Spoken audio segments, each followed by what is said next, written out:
안녕하세요. 저는 30대 직장인입니다. 제 주변을 보면 결혼을 준비하는 분들이 정말 많은데요.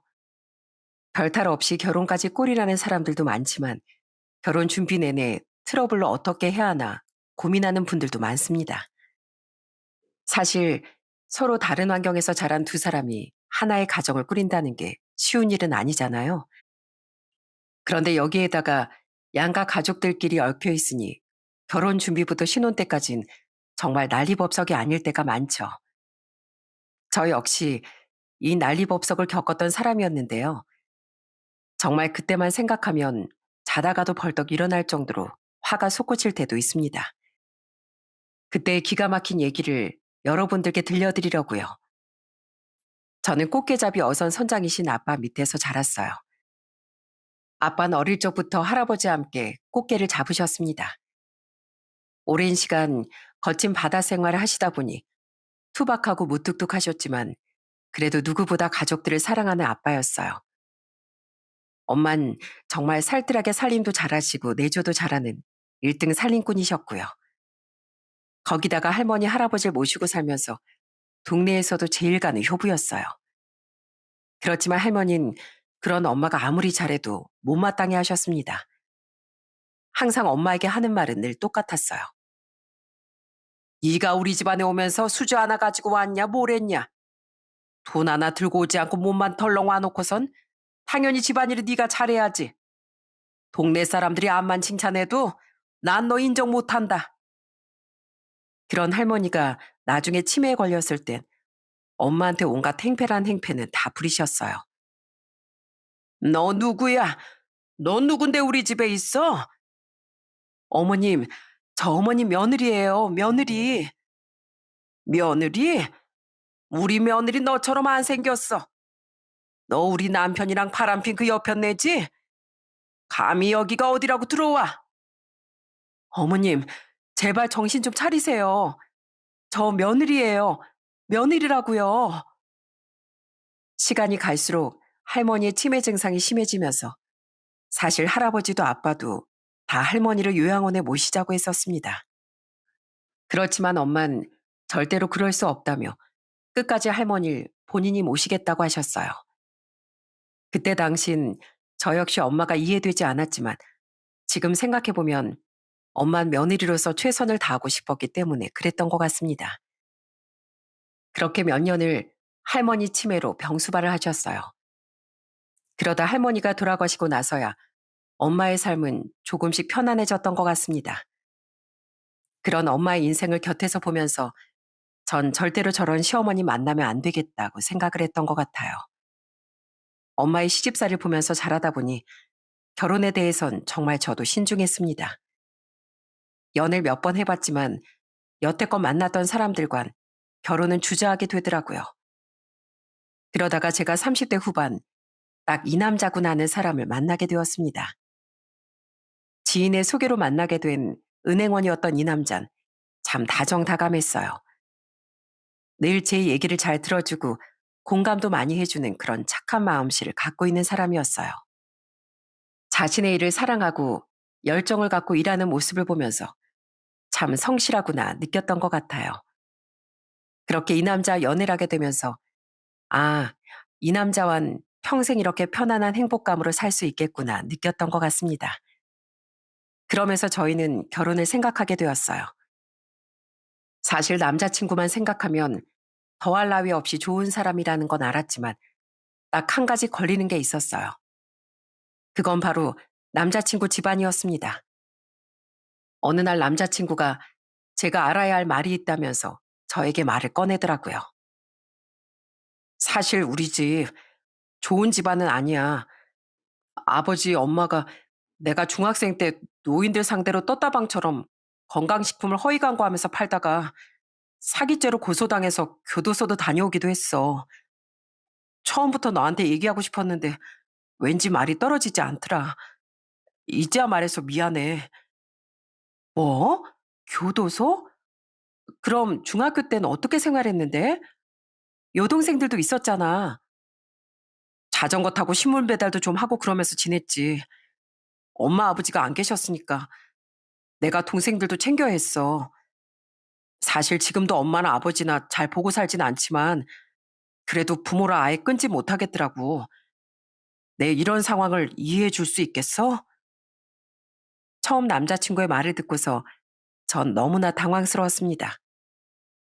그렇지만 그 힘든 상황 속에서도 꿋꿋하게 버티고 이겨내 잘 자라줬다는 게 오히려 대견스러웠던 것 같아요. 그래서 전 남자친구에게 말을 했습니다. 힘든 시기 잘 견뎌내줘서 고마워. 그때 동규 씨가 잘 버텨줬으니까 우리가 지금 만날 수 있었던 거잖아. 사실 나도 궁금했어. 다른 사람들보다 의젓하고 현명하고 침착한 모습 볼 때마다 늘 나보다 훨씬 더 어른 같았는데 그런 사연이 있는 줄은 몰랐네. 어, 뭐 그 뒤로 부모님과 같이 살긴 했지만 나도 성인 돼서 바로 독립했고 동생들도 다 독립해서 살다가 지금은 다 시집가서 따로 살아. 그래도 괜찮겠어? 사실 시댁 상황이 좋은 건 아니니까. 괜찮아. 내가 결혼하는 건 당신이니까. 한번 부딪혀보지 뭐. 그렇게 결혼을 결심하고서 저흰 양가 인사를 하기로 했습니다. 그러다 제가 정말 예비 남편에 대해 다시 한번 감동을 받았을 때가 있었는데요. 그건 바로 예비 시누이들을 만났을 때였습니다. 하루는 예비 남편이 소개해 줄 사람이 있다며 말을 하더라고요. 그래서 나가봤더니 그 자리엔 둘째인 시누이가 나와 있더라고요. 딱 보자마자 예비 남편의 동생이라는 걸 알 수 있을 정도로 두 사람은 참 많이 닮았더군요. 특히나 눈웃음이 똑같았는데 서로 환하게 웃는 모습을 보면서 참 애틋한 남매지간이구나를 바로 느낄 수 있었죠. 그때 예비 시누이가 해줬던 말은 지금도 생생하게 기억이 나요. 새언니, 새언니라고 불러도 되죠? 사실 저희 오빠가 평생 저희한테 희생하면서 살았어요. 저희까지 다 시집 보내느라 오빠가 정말 고생이 많았거든요. 그래도 이렇게 좋은 새언니랑 결혼한다고 하니까 제가 얼마나 기쁜지 몰라요. 저희 오빠 정말 잘 부탁해요. 아니에요. 저야말로 잘 부탁하죠. 그나저나 오빠랑 사이가 정말 좋아 보여요. 전 외동딸이라 그런 거 보면 정말 부럽더라고요. 아, 전 사실 오빠가 오빠라기보단 부모님 같아요. 저희 부모님은 부모님 같지 않은 분들이셨거든요. 제가 초등학교 때부터 오빠가 절 정말 업어 키운 거나 마찬가지예요. 막내 동생도 그렇고요. 비 오는 날이면 오빤 항상 학교에 데려다 주고 데리러 왔어요. 그때 오빤 교복이 머리부터 발끝까지 다 젖는데도 저랑 막내 챙기느라 우산도 제대로 못 썼던 적도 많았고요. 오빠도 그 당시 사춘기였는데 참 대단하죠? 그러면서 예비 시누인 눈물을 글썽이며 말을 했습니다. 저 학교 다니는 내내 교복은 항상 새 거였어요. 오빤 중학교도 고등학교도 다른 사람들 입던 낡은 교복 겨우 얻어 입으며 다녔는데 저랑 막내 동생은 어떻게든 새 교복을 사서 입혀줬거든요. 그래서 저 요즘도 교복 입고 다니는 학생들 보면 눈물이 다 나더라고요. 정말요? 아, 그때 교복 비용도 만만치 않았을 텐데. 그러니까요. 오빤 그래서 저희한텐 부모님이나 다름이 없어요. 본인 입을 거 먹을 거 다 아껴가면서 저희 돌봐줬는데 그런 오빠가 유일하게 자기 행복 위해서 결혼한다고 하니까 전 너무너무 행복해요. 언니, 우리 오빠랑 행복하게 잘 살아요. 이렇게 부탁할게요. 그렇게 예비 남편의 행복만을 바라는 예비 신우의 말을 들으며 참 이 사람이 정말 좋은 사람이라는 걸 다시 한번 느끼게 되었습니다. 그러다 예비 시댁에 인사를 가게 되었어요. 처음엔 긴장을 많이 했는데 처음 분위기는 생각보다 나쁘지 않았습니다. 예비 시모는 여느 시부모님처럼 이것저것 저희 집에 대해서도 많이 물어보시더군요. 그래, 부모님은 뭐 하시니? 아버진 꽃게잡이 하시고 엄만 가정주부세요. 꽃게잡이? 뱃일이 쉽지 않으실 텐데 그럼 연세가 어떻게 되시는 거니? 지금 64세세요. 엄청 정정하시나 보구나. 그나저나 그럼 선원으로 일하시는 거니? 아니면 선장? 선장님이세요. 어머, 그럼 돈도 많이 버셨겠네. 그래, 머니들이 좋다고 하면 결혼해야지 뭐. 첫인상 별다른 문제 없이 그렇게 수월하게 끝이 났습니다. 예비 시부모님은 크게 결혼에 대해 관심이 없는 것처럼 보였어요. 그래서 결혼하는데 큰 트러블은 없겠다는 생각이 들었고요. 그 뒤로 예비 시누이들과는 자주 만났습니다. 그러면서 어릴 적 얘기도 참 많이 들었는데 정말 눈물겨운 얘기들이 많더라고요. 하루는 예비 막내 시누랑 같이 술 한잔 마시며 얘기를 하는데 예비 막내 시누이도 예비 남편에 대한 칭찬을 정말 많이 했습니다. 새언니, 저희 오빠요. 진짜 바보 같은 사람이에요. 만나면서 느낀 적 없어요? 바보 같은 사람이요? 왜요? 오빠 맨날 저랑 언니밖에 몰랐어요. 뭘 해도 저랑 언니가 우선이었거든요. 옛날에 정말 힘들 때 집에 먹을 것도 제대로 없었거든요. 그때 라면 두 봉지가 있었는데 오빠가 배부르게 먹이겠다면서 국수를 좀 사다가 같이 끓여줬을 때가 있었어요. 그때도 오빤 건더기 몇 가닥 먹지도 않고 다 저희한테 나눠줬어요. 자긴 라면이 싫다면서. 근데 나중에야 알았어요. 오빠가 라면 진짜 좋아하는 거요. 나중에 어른이 돼서 오빠랑 한번 라면을 끓여 먹는데 두 봉지는 거뜬히 먹더라고요. 그때 처음 알았죠. 오빠가 그때 거짓말했구나 하는 걸요. 오빠가 참 대단한 것 같네요. 어떻게 그 나이에 그럴 수가 있는지. 그죠? 지금 생각해도 오빠 없었으면 저희 진짜 이렇게 크지도 못했을 거예요. 저 고등학교 때도 오빠가 학원비도 다 보태주고 그 덕분에 대학도 간 거예요. 거기다가 저희 결혼할 때도 부모님은 저희 결혼에 별 신경도 안 썼는데 오빠가 하나하나 다 챙겨줬어요. 전 오빠한테 너무 고마워요. 두 동생에게도 너무나 잘했던 예비 남편을 데리고 처음 친정에 인사를 갔을 때 사실 전 단박에 허락을 받을 수 있을 거라는 자신을 했었습니다. 역시나 아빤 예비 남편을 보자마자 너무나 좋아하셨어요. 자네, 뭐 운동 좀 하는 거 있는가? 특별하게 하는 운동은 없지만 스포츠 가리지 않고 좋아합니다. 그렇구만. 눈에도 생기가 가득하고 몸도 다부지고 자네 손을 보니까 평범하게 살아온 건 아닌 것 같은데 그래, 결혼은 왜 하려고 하는가? 사실 지금까지 전 동생들에 대한 책임감으로 살아왔습니다. 제 행복보단 동생들의 행복이 우선이었고요. 그런 저에게 제 행복이 중요하다는 걸 알게 해준 사람입니다. 이 사람이 행복하면 제가 덩달아 행복하더라고요. 그래서 평생을 함께하고 싶다는 생각이 들었습니다. 그래, 자네를 딱 보니 우리 딸 굶게 하진 않을 것 같구만. 자네 합격이야, 합격. 그렇게 양가 허락을 받고서 저흰 본격적으로 결혼을 준비하게 되었습니다. 그러면서 종종 친정에도 예비 남편과 자주 가서 인사를 드리곤 했는데 그때마다 아빠가 얼마나 예비 남편을 좋아했는지 모릅니다. 특히나 예비 남편은 친정에 갈 때마다 부모님 선물뿐 아니라 할아버지 선물도 꼭 챙겨서 가곤 했어요. 그렇게 예비 남편은 정말로 저희 집에 잘하려고 노력했습니다. 사실 남편은 두 여동생 시집도 보내고 하다 보니 모아둔 돈이 많은 편은 아니었어요. 그러다 보니 전셋집을 구하는 게 쉽진 않더라고요. 그래서 대출을 받아야 하나 고민을 좀 하고 있었는데 그때 딱 아빠가 저희에게 깜짝 놀랄 제안을 해주셨어요. 그날이 예비 남편과 같이 친정에 갔던 날이었습니다. 밥을 다 먹고서 차를 마시는데 아빠가 딱 얘기를 하시더라고요. 니들 아직 집 안 구했지? 여기 지방도 아니고 도시에서 집값이 한두 푼이 아닐 텐데 어떻게 하려고? 그냥 대출 받아서 전셋집 알아봐야지. 전세? 그럼 계약 끝나면 자꾸 이사 가고 그래야 하는 거 아니냐?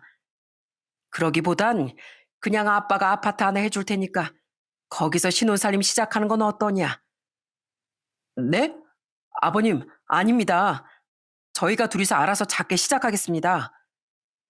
됐네, 됐어.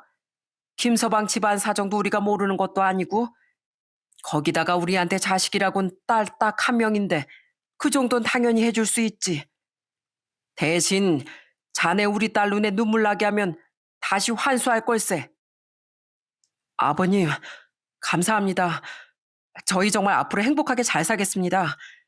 제가 더 잘할게요. 그렇게 저희는 친정 부모님의 도움으로 신혼집까지 다 마련할 수 있었어요. 그 덕에 결혼 자금도 많이 저축할 수 있었고 좀 더 편안하게 결혼 생활을 시작할 수 있었답니다. 거기다가 집안 가전제품들도 저희가 따로 살 것이 없었어요. 그 이유는 바로 예비 시누이들이 다 준비를 해줬기 때문이었죠. 어느 날 예비 시누이들이 가전제품들을 다 선물하겠다며 나서더라고요. 사실 한두 푼도 아니고 큰 돈이라 처음에는 거절을 했습니다. 그랬더니 두 시누이들 모두 저한테 꼭 받아달라며 부탁을 하더라고요. 새언니, 저 이거 꼭 오빠한테 돌려줘야 돼요. 저희 결혼할 때도 오빠가 가전제품 싹 다 마련해줬거든요. 받은 거 다시 돌려주는 거니까 부담 갖지 말고 꼭 받아주세요. 그래도 아가씨, 그럼 하나씩만 해줘요.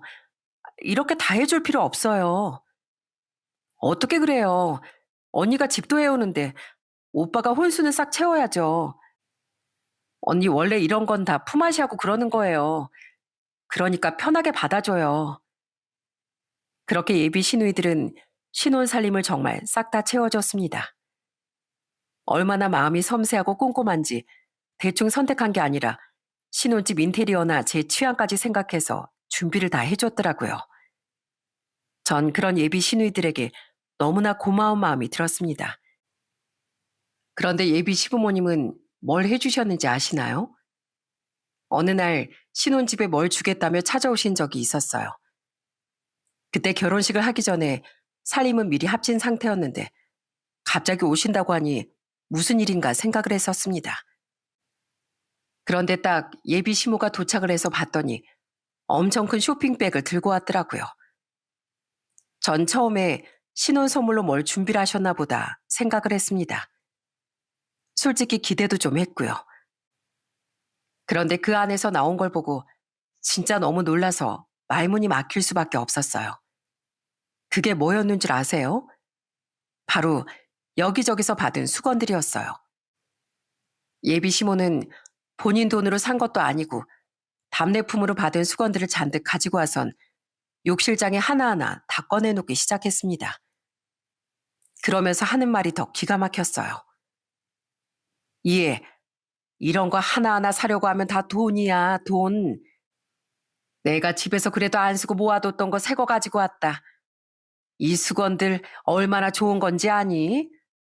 내가 그래도 뿌려둔 게 좀 있으니까 답례품도 이렇게 많이 받고 그런 거잖니. 나 그래도 양심은 있는 사람이야. 이거 새 수건이고 다 비싼 것들만 골라서 가지고 왔어. 너 이제 수건 걱정 안 해도 되겠지? 네, 어머님, 그러네요. 그러면서 예비 시모가 챙겨온 수건들을 보는데 뭐 30회 동창회, 누구 돌잔치, 개업 10주년 이런 문구들도 선명하게 새겨진 수건들이었어요. 그걸 보면서 좀 기가 막히기도 하고 이걸 감사하게 생각해야 하나 싶었어요. 그래도 그때는 뭐 악의 없이 그러신 걸 아니까 형편도 좋은 편도 아니라 그럴 수 있겠거니 생각하고 넘어갔습니다. 그렇게 결혼식을 올리고 신혼여행을 다녀오게 되었어요. 사실 신혼여행하면서 정말 신경을 많이 쓴 게 바로 가족들의 선물이었습니다. 누구보다 저희 결혼을 축복해준 가족들에게 정말 제 마음을 진심으로 전하고 싶어 하나하나 선물을 고르는데 신경을 많이 썼어요. 그렇게 바리바리 다 사고 나서 신혼여행을 다녀온 다음에 들른 곳은 바로 시댁이었습니다. 전 가서 바로 선물을 드렸어요. 어머님, 이거 화장품 세트예요. 한번 써보세요. 어머, 고맙구나. 아, 이런 것까지 다 생각해서 사오고. 고맙다. 내가 잘 쓰마. 이렇게 선물을 준 날은 시모는 별말이 없었습니다. 오히려 웃으며 말을 하고 좋아하시니 제가 잘 사왔구나 생각을 했었죠. 그런데 그건 남편이 있었기에 한 행동이었습니다. 그 다음날 바로 저한테 시모가 연락이 왔더라고요. 네, 어머님. 무슨 일이세요? 내가 뭐 전화 못할 곳에 전화했니? 다른 게 아니라, 예, 네가 준 화장품 발랐더니 얼굴이 아주 난리가 나고 장난이 아니야. 이거 뭐 어디서 싸구려 사온 거 아니니? 네? 아, 진짜요? 그거 백화점에서도 비쌀 라인이라고 해서 새로 나온 거라 사온 건데 어떡해요, 어머님? 어머님 피부하고는 좀 안 맞았나 봐요. 아유, 그러니까 이런 건 좀 잘 생각하고 사야지. 하여튼 난 이거 못 쓰니까 다른 화장품 좀 사서 보내.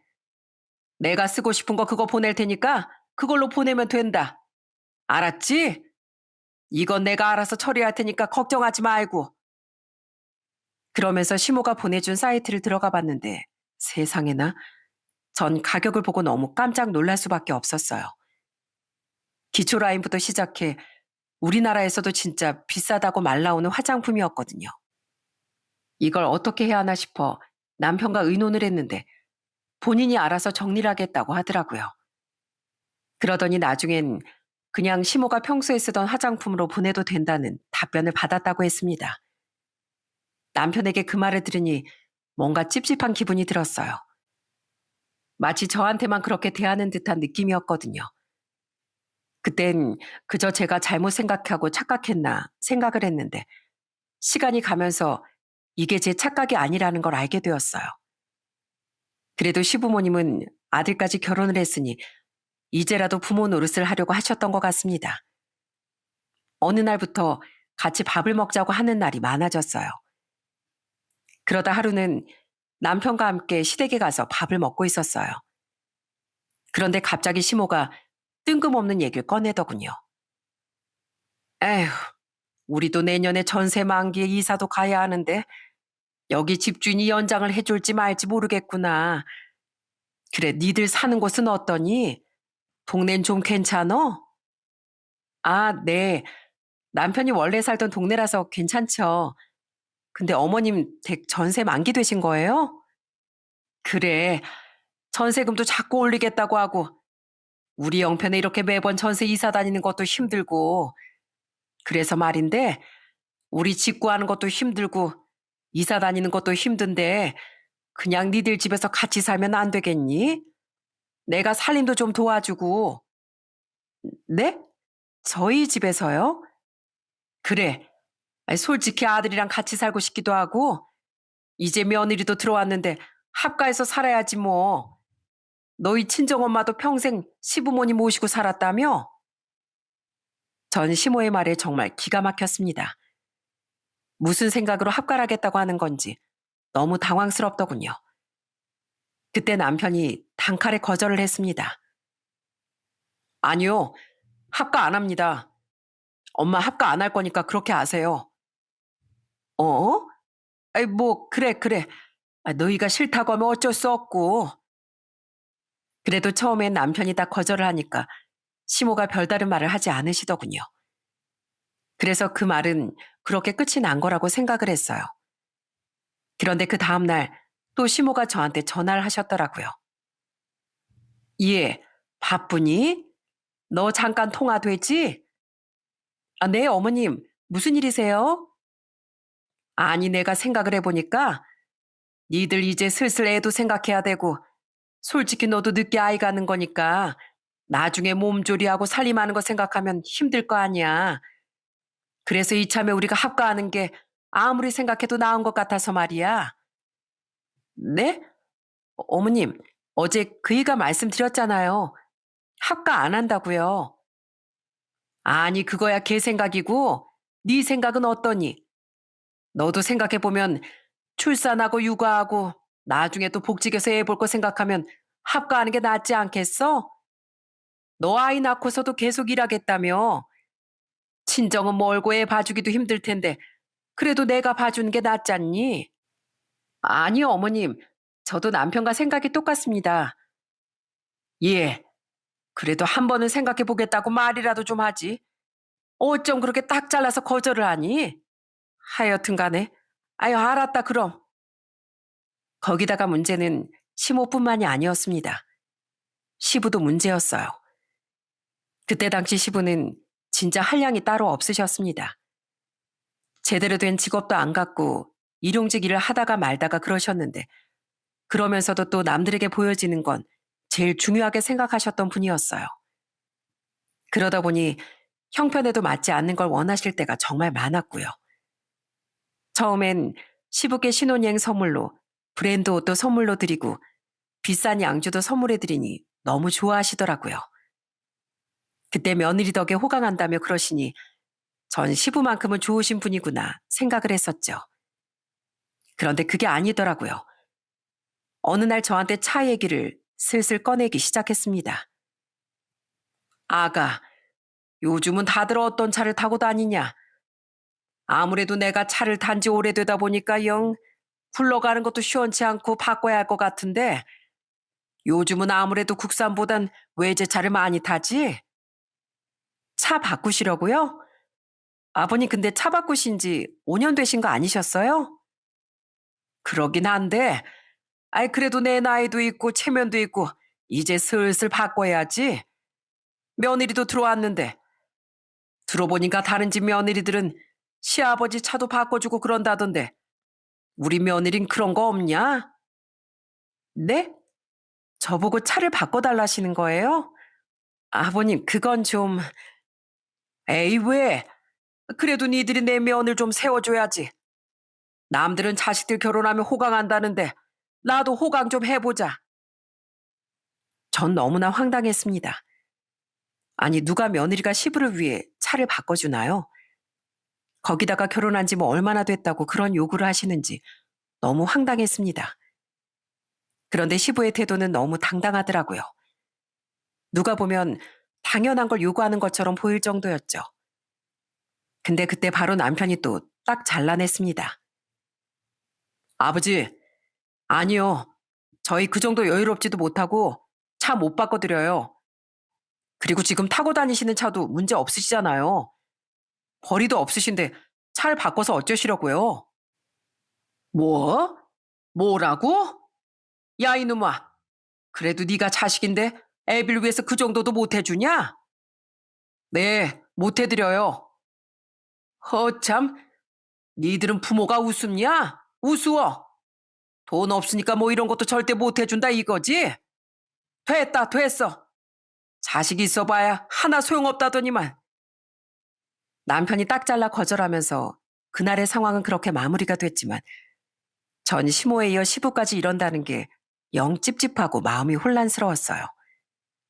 남편이 그동안 그래도 냉정하게 거절을 해왔다지만 늘 남편에게만 기댈 수는 없겠다 싶었어요.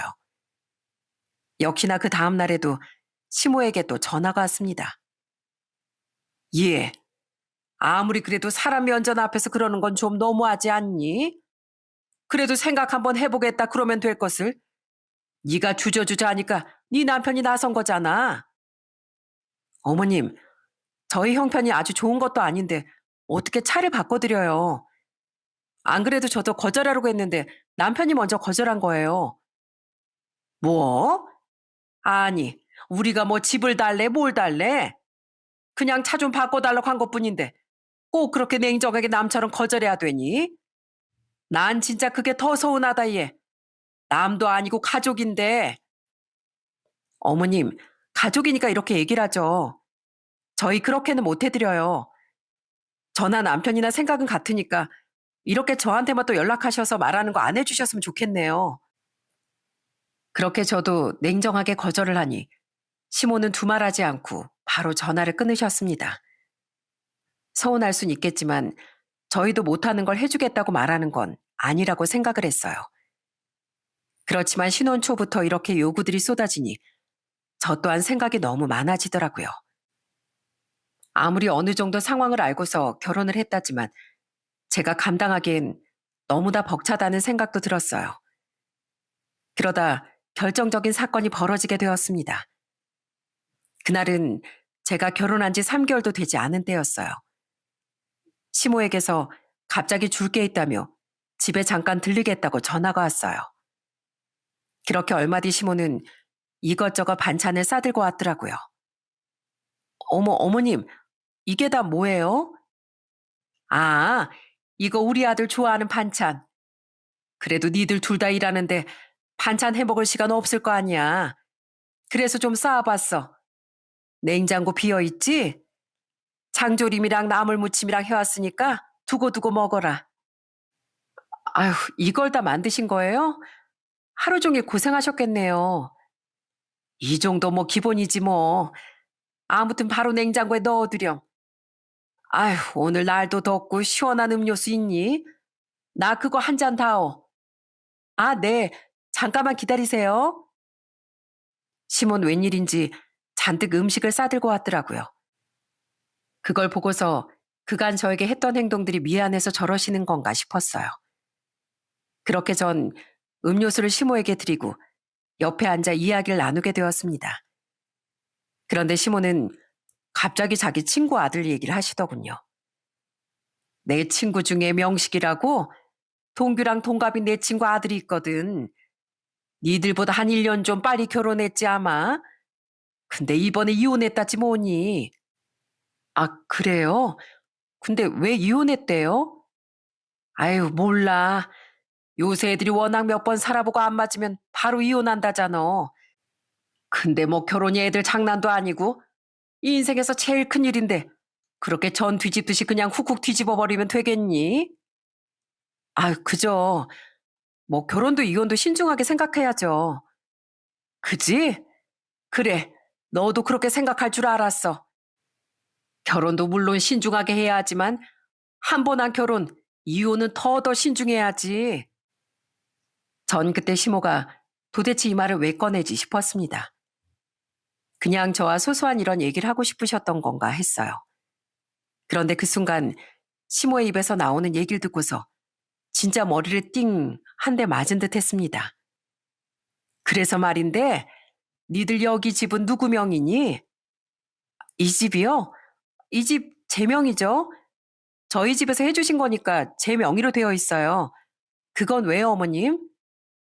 아유, 내가 그럴 줄 알고서 찾아온 거야. 그러지 말고 이 집 명의 우리 아들 집어도 좀 줘라. 아, 요즘은 공동명의 많이 한다잖니. 네? 공동명의요? 아, 그건 좀 어머님 그래도 저희 아빠가 해주신 집이고 공동명의는 좀 힘들 것 같아요. 아니, 왜? 너도 이혼하고서 그냥 홀라당 다 가지려고? 네 명이니까 네 재산이다 이러면 끝이지 않니? 이혼 생각하면서 사는 거 아니지? 그거 아니면 공동명의 해줘라. 그 정도는 할 수 있잖아. 네, 맞습니다. 시모는 저희 친정에서 받은 신혼집까지도 욕심을 내고 있었던 거였어요. 어떻게 며느리에게 찾아와서까지 그런 말을 할 수 있는지 정말 속에서 부글부글 화가 끓더라고요. 그래도 처음엔 저도 정중하게 얘기하려고 했습니다. 어머님, 그건 좀 아닌 것 같아요. 제가 이혼할 생각이 있는 건 아니지만 그래도 그건 저희가 알아서 할 문제인 것 같네요. 아니, 우리 아들이 좀 이런 거에 냉철하지 못해서 그렇지. 솔직히 따져봐라. 네 신우들이 여기 살림 다 채워준 거 아니니? 아이, 그럼 우리 아들한테도 몫을 줘야지. 요즘 이혼을 쉽게 한다는데 보험은 들어놔야 될 거 아니야. 그래야 우리 아들도 헤어지더라도 손해를 안 볼 거 아니야. 저는 시모의 말에 결국 참았던 분노를 폭발할 수밖에 없었어요. 지금껏 자식들한테도 들러붙어 살았다고 들었는데 며느리한테까지 이럴 수가 있는지 이젠 도저히 참을 수가 없었어요. 어머님, 진짜 안 되겠네요. 제가 듣기론 어머님 자식들한테 부모로서 노릇도 잘 못하셨다고 했는데 왜 그렇게 자식들한테 뭘 바라시고 그러시는 거예요? 더군다나 전 자식도 아니고 며느리잖아요, 며느리. 저 어머님 때문에 도저히 힘들어서 며느리 못하겠습니다. 그냥 혼인신고 저희 안 했으니까 도장 찍기 전에 그냥 제가 없어져 드릴게요. 제가 있으니까 저한테 자꾸 요구하시는 것 같은데 그냥 제가 파혼할게요. 그리고 남편한테 제가 통보할 거니까 그만 돌아가 주세요. 뭐? 아니, 그게 무슨 소리야? 파혼이라니? 저희 아직 혼인신고도 안 했고요. 이 집, 저희 아빠가 저 잘 살라고 절 위해서 사주신 거예요. 그걸 어떻게 어머님이 이렇게 욕심내세요? 제가 남편이랑 저희 시누이들 생각해가지고 어떻게든 잘 지내보려고 지금까지 노력 많이 했는데요. 아무래도 여기까지인 것 같네요. 그러니까 이만 돌아가세요. 여기 제 집인 거 아시죠? 이제 그만 가세요. 아니, 무슨 파혼은 파혼이야. 아니, 그냥 공동명의 하기 싫다고 하면 그만이지. 너 무슨 일을 그렇게 크게 만드니? 어머님, 지금까지 어머님이 어떻게 하셨는데요? 원하시는 거 슬쩍 요구했다가 남편이 싫다고 거절하면 그때서 알았다고 하시고선 저한테 또 요구하시고 이게 어디 한두 번이세요? 저 결혼한 지 3개월도 안 됐는데 이게 벌써 몇 번째냐고요? 아들은 어렵고 며느린 쉬우니까 저한테 그러시는 거 아니세요? 뭐든 요구하실 땐 상대방 의견을 물어보고 존중하실 줄도 아셔야죠. 분명 거절 의사 표시했는데 저한테 또 물어보시는 건 저 무시하시는 거 아닌가요? 제 말에 시모는 처음엔 당황하는 듯 보였습니다. 솔직히 아들한텐 별말도 못하시면서 계속 저한테 이러니 저러니 하는 것도 사실 전 너무 힘들었거든요. 그런데 시모는 끝까지 뻔뻔하시더라고요. 내가 뭐 못하려고 하는 것도 아니고, 그리고 내가 뭘 부모로서 못했다는 거니? 나도 니들한테 할 만큼 했어. 어? 아, 자식들 그 정도로 잘 키워줬으면 감사합니다 하면서 나한테 보답을 해야지. 너 지금 무슨 소리 하는 거냐? 어머님이 뭘 저한테 해주셨는데요? 아이, 수건 해줬잖아, 수건. 살림도 안 해보네. 이렇게 꼼꼼하게 다 챙겨줬는데 뭐가 문제야? 수건이요? 어머님, 따님들은 여기 보세요. 냉장고부터 TV, 심지어 냄비 세트까지 다 해줬어요. 이걸 왜 해줬는지 아세요? 남편이 동생들한테 하나하나 다 베풀고 챙겼기 때문이에요. 지금도 자식들이 왜 부모님보다 저희 남편을 더 따르고 챙기는지 모르시겠어요? 아, 그거야. 오빠니까. 아유, 오빠니까 그러지. 네. 그 몇 살 차이 나지도 않는 오빠가 어릴 때부터 부모가 없으니 부모 노릇해서 그럽니다. 시누이들 저한테 울면서 얘기했어요. 오빠가 아니라 부모님 같다고요. 세상에 부모가 멀쩡히 살아있는데 오죽했으면 오빠를 부모라고 생각하겠어요? 그게 아니 그러니까 내가 우리 애들한테 잘 못해줘서 미안하니까 그런 거지. 시모는 그러면서 갑자기 울기 시작하더군요. 전 그 모습을 보면서 그냥 머리가 절로 아팠습니다. 더 같이 있다간 너무 스트레스를 받을 것 같았어요. 아무튼 어머님 돌아가세요. 저 이거 남편한테 파혼 얘기할 거고요. 도저히 어머님 때문에 못 살겠다고 할 거니까 그렇게 아세요. 야, 안 된다, 안 돼. 동규 알면 큰일 난다. 걔가 알면 큰일 난다고. 그러니까 제발 동규한테 말하지 말아다오. 내가 미안하다. 내가 욕심이 너무 컸어. 어? 그냥 난 동규를 위해 산 말이야. 우리 아들 앞으로 그래도 자기 목 챙기면서 살라고 그러라고 한 말이었다고. 제발 동규한테 말하지 말아다오. 아니 그러실 거면서 왜 저한테 공동명의를 하라고 하셨냐고요. 절대 아들하면 안 된다고 하실 거면서 도대체 왜 저한테 공동명의 하라고 하셨어요? 부모로서, 부모로서 우리가 해준 게 없어서 그랬지. 시모는 결국 엉엉 울며 하소연을 하셨습니다. 알고 봤더니 본인 욕심에 그런 게 아니라 아들을 위한 마음에 그런 말을 한 거였어요. 내가 우리 남편이나 나나 솔직히 자식들한테 뭐 해준 게 아무것도 없어. 지금껏 민폐만 끼치고 나이 들고 보니까 우리 자식들한테 너무 미안하더라고. 내가 집도 절도 아무것도 못 해줬는데 근데 내 친구 아들 얘기 들으니까 내가 덜컥 겁이 나더라. 걔도 2년도 안 돼서 이혼하면서 재산이고 뭐고 아무것도 못 건졌다고 하길래 그래도 공동명의를 하면 문제가 없다길래 그래서 말한 거다. 요즘 싹수가 노란 며느리들이 많다고 하더라고. 그래서 지금까지 자식들한테 못 해준 거 다 인정하시는 거예요? 그래, 내가 다 인정한다. 다 내 업보고 내 잘못이야. 이제 와서 자식들이 걱정되세요? 그렇게 젊었을 땐 남편한테 어린 동생들 다 챙기라고 하더니 이제 와서 걱정되시냐고요. 나도 그때 많이 힘들고 어려워서 그랬던 거지. 능력 없이 사고만 치는 남편에 교도소까지 갔다 왔으니 내 인생이 너무 고달프고 힘들어서. 그런데 이제야 우리 아들 살만해졌는데 혹시라도 갈라서면 이 집에서 쫓겨나니 그래도 아들 몫이라도 챙겨보면 어떨까 싶어서 그랬던 건데 정말 미안하다가. 시모는 그렇게 이상한 방법으로 아들을 지키려고 했던 거였습니다. 거기다가 지금껏 저한테 이상한 요구를 했던 것도 다 절 기선제압하려고 했던 거였어요. 아무래도 본인들이 결혼할 때 아무것도 해준 게 없어 혹시라도 아들이 잡혀 살까 싶어 어떻게든 제 길을 꺾으려고 했던 거였죠. 모든 사실을 듣고 나서도 전 처음에 시모의 말이 다 믿어지진 않더라고요. 그냥 위기를 순간 모면하려고 그런 말을 한 거일 수도 있겠다. 이게 그저 일말의 핑계일 수도 있겠다는 생각도 들었답니다. 그래서 전 이게 시모의 진심인지 아닌지를 판단하기 위해 한 가지 제안을 했어요. 어머님, 어머님이고 아버님이고 이제야 60대 중반이신데 지금껏 자식들한테만 의지하면서 사셨잖아요. 충분히 돈 버실 수 있는데 왜 이렇게 받기만 하려고 하세요? 네? 다른 어머님들은 돈 벌어서 손주들 용돈 주고 자식들 돈 걱정 안 하게 한다는데 어머님은 왜 이렇게 손을 벌리시냐고요. 그러니까 앞으로 자식들한테 이렇게 손 벌리지 마세요. 그럼 어머님 자식 위해서 그러신 거라고 하셨잖아요. 그래, 나 다 우리 아들 위해서 그런 거야. 그럼 그 말 진심인 거 저한테 보여주셔야죠. 앞으로 일하시면서 생활비 어머님 아버님이 직접 버세요.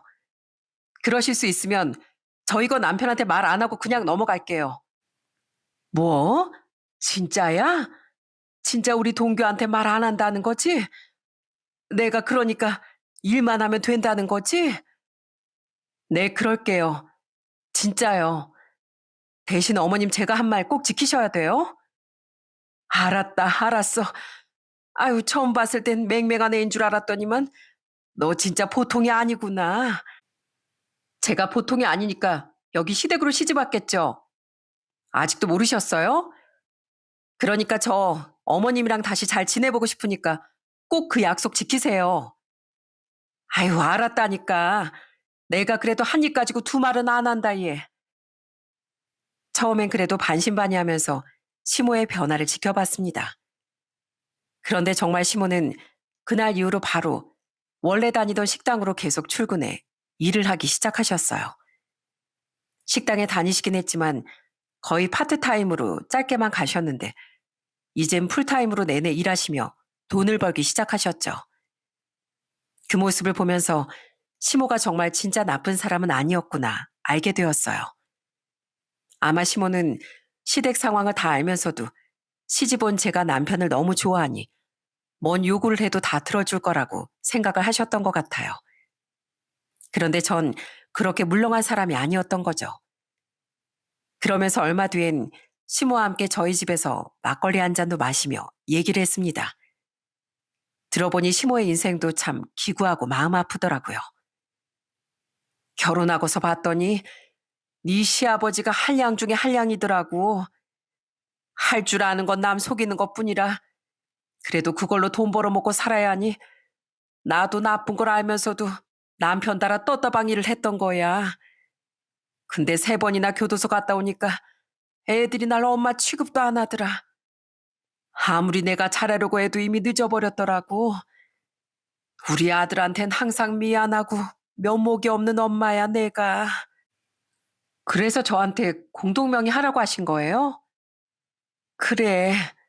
우리 아들 정도면 받을 자격이 있겠다 싶어서 그냥 내가 한번 말 꺼내본 거지 뭐. 아무리 내가 해준 건 없어도 그래도 부모 욕심이라는 게 자식이 이왕이면 손해보지 않았으면 좋겠다 싶더라고. 미안하다 아가. 한편으론 시모의 심정도 이해가 가고 남편도 너무나 짠하고 마음이 아팠습니다. 그날 퇴근하고 남편이 왔는데 시모한텐 정말 단답으로 대답만 한 채 방으로 쌩 들어가더라고요. 그런 모습을 물끄러미 애처롭게 쳐다보는 시모를 보면서 이대로는 안 되겠다는 생각이 들었어요. 그래서 제가 한 가지 방법을 떠올렸죠. 그건 바로 함께 여행을 가는 거였습니다. 처음에 남편은 불편하다 싫다 하면서 거절을 했었는데 몇 번 가족 여행도 가고 저녁마다 시모를 불러 같이 밥도 먹고 하다 보니 조금씩 남편 마음도 열리는 것 같았어요. 그러다 어느 날 술을 마시던 시모께서 눈물을 흘리며 남편에게 말을 꺼내셨습니다. 아들, 이 엄마가 많이 밉지? 내가 우리 아들한텐 정말 할 말이 없다. 미안하다. 미안하고 또 미안하구나. 너한텐 엄마가 정말 100번을 더 사과해도 모자랄 거 한다. 남편은 시모의 사과를 듣고서 좀 놀란 듯 보였습니다. 사실 그동안 시모는 한 번도 자식들에게 미안하다는 소리를 안 하셨다고 했어요. 그러다 보니 자식들은 점점 더 시모를 뻔뻔하고 염치 없다고 생각했던 거고, 그런 자식들에게 시모는 점점 본인의 마음을 표현하지 못했던 거였습니다. 그날 술의 힘을 빌어 사과를 했지만 시모의 말은 정말 진심이었어요. 그런 시모의 말을 듣고서 남편은 눈물을 흘리며 말을 하더라고요. 엄마, 나 솔직히 엄마 원망 진짜 많이 했어요. 항상 아버지한테 당하면서 사는 엄마도 너무 바보 같고, 아버지 좀 봐. 지금껏 제대로 일도 안 하고 놀기만 하시잖아요. 내가 그래서 엄마한테 아버지랑 제발 좀 이혼하시라고 몇 번이나 말했어요. 근데 왜 끝까지 이혼도 안 하시고 그렇게 인생을 사세요? 왜? 도대체 왜요? 미안하다, 아들. 엄만 그땐 아빠 자리라도 지키고 있는 게 너희들에게도 좋을 거라고 생각해서 다 내 잘못이다, 내 잘못. 엄마, 이제라도 엄마 인생을 사세요. 제발요. 근데 아무리 엄마가 싫어도 엄만 내 엄마잖아요. 지금까지 엄마 대우 저도 못 해드린 거 죄송해요. 전 엄마가 저희한테 미안하다고 생각 절대 안 하시는 줄 알았어요. 저도 죄송해요. 아니다. 다 내 잘못인데 네가 죄송할 게 뭐가 있니? 앞으로 네 엄마가 엄마 노릇 똑바로 하마. 그렇게 눈물로 모자는 화해를 했습니다. 그날 이후로 시모도 정말 180도 달라지셨어요. 그동안 시부에게 잔소리 한번 제대로 안 하셨던 시모는 일을 안 하면 밥도 안 차려주겠다며 으름장을 넣으셨다더라고요. 처음엔 시부도 콧방귀 뀌면서 듣지도 않았는데 진짜로 시모가 며칠 동안 밥도 아무것도 해주지 않고 이혼할 거면 이혼하자고 하니 그제서야 정신을 차리셨는지 요즘은 또 열심히 일을 다니고 계시답니다. 얼마 전 아이를 낳고 돌잔치도 했어요. 가족들만 소소하게 모여서 돌잔치를 했는데 그날 시모가 특별한 선물을 해주셨답니다. 애미야, 이거 우리 손녀 선물이다. 어머님, 이게 뭐예요? 옷이잖아요. 마음에 드냐? 이거 그래도 시장에서 산 거 아니고 백화점 거야. 어머님, 시장이고 백화점이고 그게 뭐가 중요해요. 마음이 중요하죠. 그렇게 늘 받기만 할 것 같았던 시모는 저희 아이의 옷도 사주시면서 그렇게 사랑을 베풀고 계시답니다. 시부는 사실 여전히 정신을 차리셨는지 아닌지 잘 모르겠지만 그래도 꼬박꼬박 일을 다니신다고 하니 다행이라고 생각하고 있어요. 요즘은 시누이들과 남편이 저에게 정말 고맙다고 말을 합니다. 사실 뭐 제가 따로 특별하게 한 건 없지만 그래도 가족들과 다 같이 잘 지내고 싶어 했던 게 이렇게 좋게 풀린 것 같아 다행인 것 같네요. 여전히 남편은 저희 집에도 잘하고 저희 집에서도 남편을 너무나 예뻐합니다. 남편이 정말 많이 노력하고 있다는 걸 알기 때문에 저 역시 남편에게 잘하려고 노력하면서 잘 살아보려고요. 어떻게 보면 시모의 행동은 그냥 넘어갈 수 있는 행동은 아닐 수도 있습니다. 그렇지만 저 누구에게나 3~4번의 기회는 있어야 한다고 생각해요. 다 똑같은 사람이기에 실수도 할 수 있고 잘못 생각을 할 수도 있는 거라고 생각하거든요. 잘못된 것이 있다면 다시 되돌아가면 되는 것이고, 실수한 게 있다면 진심으로 사과를 해 고쳐나가면 되는 것이겠죠. 요즘 세상을 보면 한 번의 실수로 파국에 치닫는 경우들이 참 많은 것 같습니다. 그렇지만 누구나 실수할 수 있고 잘못할 수 있다고 생각하며 조금 너그러운 마음을 가지면 우리 세상에 생기는 여러 갈등들이 조금은 줄어들 수 있지 않을까 생각해 봅니다. 여러분들의 인생도 조금 더 너그러워지길 바라면서 이만 제 사연을 마치도록 하겠습니다.